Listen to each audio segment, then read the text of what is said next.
आइए सुखदेव महाराज राजा परीक्षित को कथा में श्रवण करा रहे कि राजन, अक्रूर जी को विश्वास हो गया कि मेरे साथ तो साक्षात परम पिता परमेश्वर जगत के रक्षक पालन करता, हमें तो दिव्य दर्शन दे दिया है, अब किसी की जरूरत नहीं है।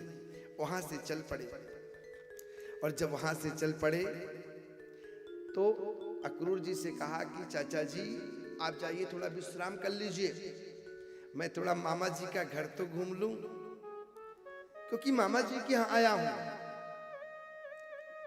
बचपन की याद आती होगी, है कि नहीं? जो बचपन की याद, क्यों मिया याद आती कि नहीं?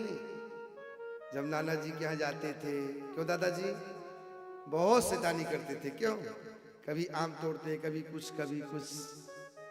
इसी प्रकार भगवान भी चल पड़े मामा जी के घर मथुरा। और जब मथुरा पहुंचे तो क्या देखते हैं? एक टेढ़ी मेढ़ी। कहते हैं कोई भी टेढ़ा मेढ़ा हो तो कभी भी उसका मजाक नहीं बनाना चाहिए, लेकिन भगवान ने मजाक नहीं बनाया। इस कलयुग में देखता हूं कि 90% जो मनुष्य लोग घृणा करने लगते हैं।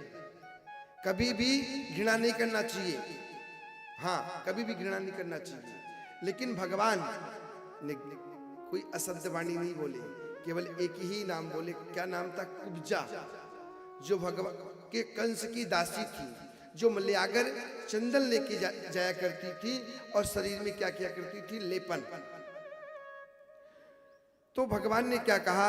मेरे गोविंद, मेरे प्रभु सच्चिदानंद नारायण, मेरे सच्चिदानंद नारायण कहे, बोले कि हे नारायण, हे मेरे सच्चिदानंद, मेरे ठाकुर।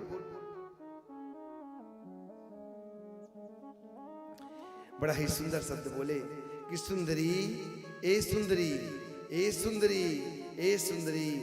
कुब्जा मैया दौड़ती हुई आई और कहने लगी कि तू क्या बोल रहा है? तू मजाक उड़ा रहा है? मैं कहां से सुंदर हूं? मैं कहां से सुंदर हूं? हर जगह से तो मैं टेढ़ी हूं। भगवान ने हमें इस प्रकार दिया है और तू मुझे क्या बोल रहा है? सुंदरी? हाँ सुंदरी, आप सुंदर हो, इसलिए तो मैं आपको सुंदरी बोल रहा हूं। आप सुंदर हो। बस तू ये सब मत बोल, मुझे जाने दे। और कहीं मैं नहीं जाती हूं कंस के महल में, और कहीं कंस देख लिया तो मुझे जान से मार देगा, इसलिए तू मुझे जाने दे। ना सुंदरी, ना सुंदरी, तुम मेरे हस्त को पकड़ो और ये तिलक जो है मुझे लगाओ। तिलक लगाने से